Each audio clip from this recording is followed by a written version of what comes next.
we always tried to have this idea that we could learn from every patient, that learning health systems could get smarter every day. We look to software like search, where actually with each search, the engine gets smarter. It's a closed loop system so that you could see someone puts in some input and you can see whether it's the right output. But in healthcare, it's so complicated and so difficult.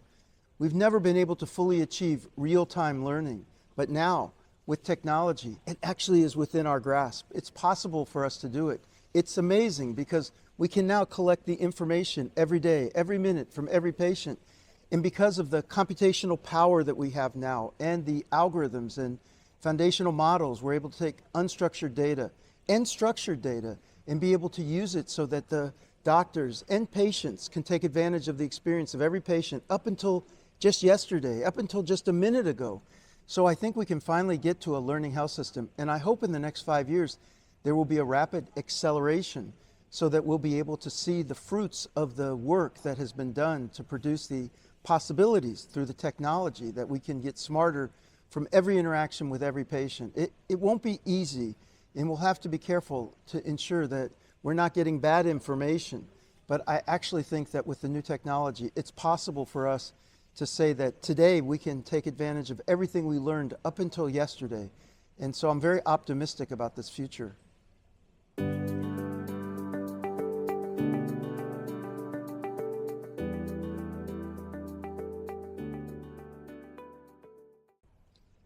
You know, we have had this problem where there's been a big difference between the opportunities for health among rich and poor, among people living in certain rural areas and in urban areas, and people who are minorities sometimes don't have the same opportunities. It's imperative that we create a system where every single person has the opportunity to achieve the very best health possible.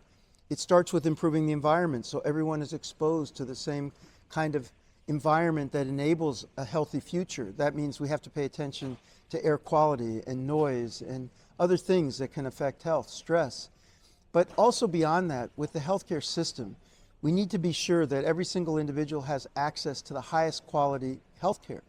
Now, with technology advancing, we can now bridge the gap, because in the past, it's been impossible for the number of experts, the number of expert cardiologists, for example, to be enough to be able to provide expert consultation to all the people who needed them. But with AI and new technology and telemonitoring and all the sorts of things that extend the experts, we're going to be able to take care of more people better, because we can use the technology to leverage our abilities to be able to scale to more individuals. So I really think the technology will be part of the solution. Now, technology is not always the whole solution, because you need to be able to say, how can I help the person in front of me? How can I understand their preferences, values, and goals? How can I connect with them as a person? So the challenge will be for us to create a system that maintains the essence of medicine, the personalized interactions, but still leverages technology in a way that we can deliver more expertise to more people more rapidly in ways that are more helpful than we have ever done before. The other thing is to make drugs affordable. We need to push to ensure that if we have drugs and devices and interventions that help people, that they're not only reserved for the people who can pay for them, but in fact they're available to a broader range of people. So we have to work hard on that. So it's going to be a solution that takes many sorts of initiatives, but I think it's one that we must succeed in.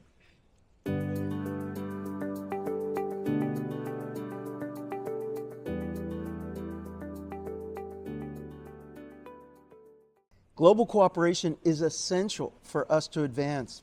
We're all on the same team.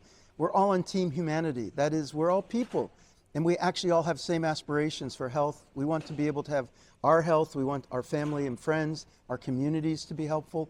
So we want our family and friends to be healthy. We want really to be able to achieve health for everyone. So we only do that if we can work together, because it's such a big challenge to figure out, how do we get the knowledge we need? How do we deliver that knowledge? How do we make sure people actually benefit from the research and new breakthroughs that are happening? You know, we need to be able to learn from each other around the world. We need to break through borders and boundaries and really see that we're all on the same group working together. Now, you know, it's not really about one type of question. It's really about how can we, in the midst of a world that sometimes is presenting challenges, that geopolitics can be complicated and in some ways countries are moving apart from each other economically and in other ways. But we in healthcare, we have to set an example about how we actually can work together in very constructive and important ways, that we can align ourselves for common goals to help elevate humanity, to help people all around the world, because there's so many people in need of best healthcare, of strategies that will help them achieve the very best health. So I really am believing that it's not about a specific area, but it's about people getting to know each other and finding ways to collaborate and cooperate, and understanding that really our goal together is the same. And so we need to be able to be very persistent, dedicated.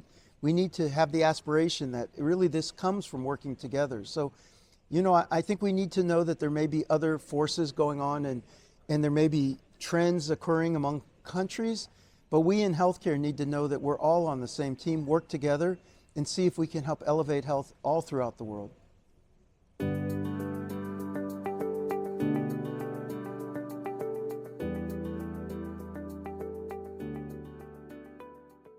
Yeah, this is such an important question. When you're having the privilege of leading a journal, you have to first think, what am I trying to accomplish? And for me, this was an opportunity to think broadly about how the journal can be a platform to help promote the building of communities, the connection across countries, the common goals of trying to elevate health worldwide. I articulated from the very beginning that the journal was about advancing global cardiovascular health, that we weren't going to be chasing impact factor, but we were going to be chasing impact, and that we were going to do this with integrity. We were going to do this in a way that was going to be very inclusive, that we weren't going to look at papers and say, well, is that going to get a lot of citations? We were going to say, is that going to be a paper that might move the field, that will provide information that will help people? We're interested in research that will ultimately, pragmatically improve the lives of people.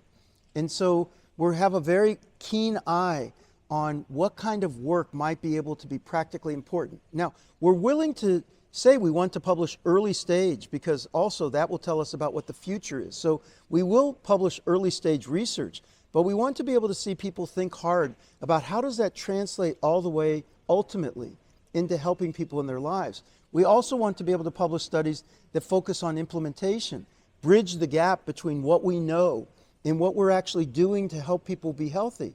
Because sometimes we have great discoveries, we have wonderful research, but actually it doesn't reach the people. And so the journal has to be concerned with how do we publish, and then how do we make sure clinicians and patients learn about the research, understand how it can help them in their work or in their lives. And so we're working very closely with many different groups to ensure that we can not finish when we publish. Actually, that's when the work begins. We publish, but now we have to work hard to make sure we're disseminating adequately. We're working on what I call derivative products, so videos and news feeds and other ways that will reach people.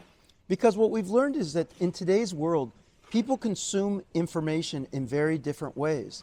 And so we have to meet them in the way that they consume information. Some people looking on their phones all the time, or they're looking at feeds or social media, other different places. So our main job is to produce great science, help work with authors, publish very important pieces. We have to make wise judgments. We have to be fair. We have to make sure this is impactful work. But then we have to make sure those publications make a difference in the world. To publish great research and have no one notice, no one read it, no one understand it, means that it doesn't do anything. So we have to be able to work hard to ensure we're publishing the right work, we're being fair and inclusive, but then we're working hard to make sure people learn of it and can use it. That way, our goal is to see people's lives improve, health of the world improve. And so the journal has to be playing a very critical role. We also want to be working with young people, the next generation. The next generation will be the greatest generation of scientists. We have to know that early in their careers are fragile. They need some guidance. They need a journal that can be kind and helpful. And so we want to do that for everyone, but in particular for the next generation, we want to work hard so we can help them achieve their promise and make contributions to the world that will make a difference.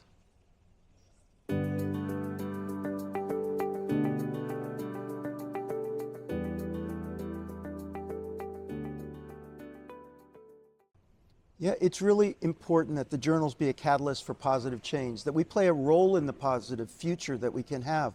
We just don't sit back and describe what's happening and then see it's not exactly what we want, but being part of a community that helps shape the future in positive ways. That sometimes means that we need to publish things that do question conventional wisdom, that we're not just endorsing the status quo, but that we're aspiring for a better future. You know, we won't get better if we continue to do the same things we've always done. We need to be creative, thoughtful. We need to think of new ways of reaching people, of helping promote better health. That means that sometimes the way things aren't the way that they should be. And the journal needs to be a place, a platform where people can put forth new ideas. They get a chance to test them with the community. They get a chance to spark dialogue and for people to be thinking deeply about what should we be doing differently? What are we doing now that's not actually contributing to the better health of people worldwide? What should we be doing differently and better? And so it's very important that we be thinking in a way that's new and open and actually inviting people to say, how do you question the established way that we do things and what can we do better and new?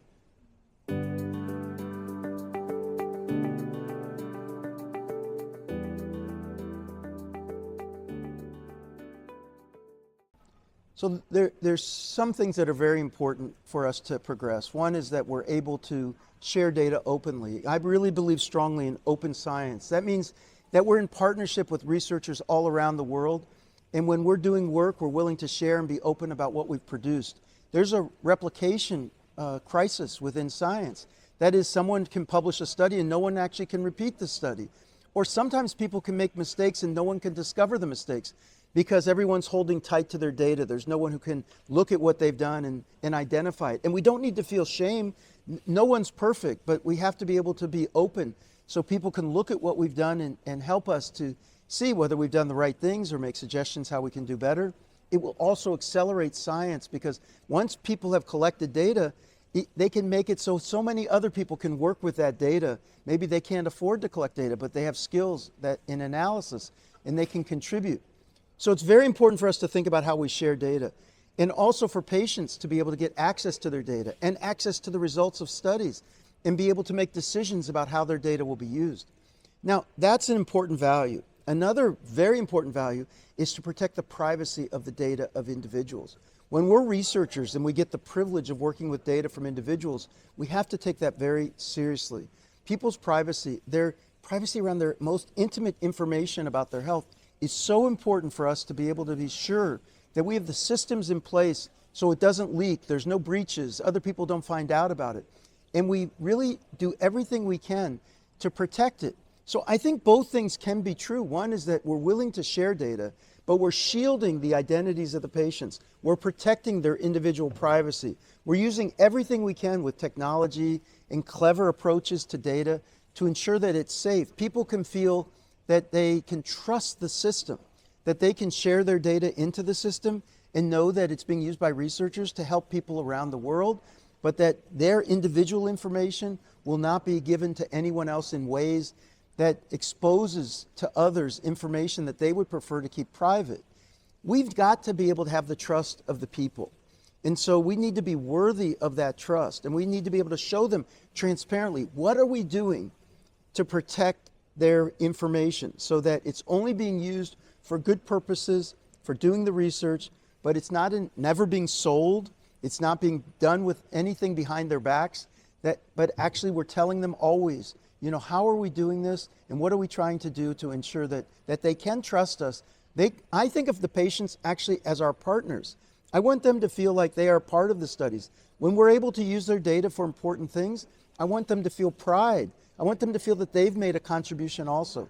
But I also want them to feel safe, feel like they haven't exposed their most intimate information for other people to learn about, but that they know that they can trust us, that we're going to take good care of it. We will be good stewards of their data.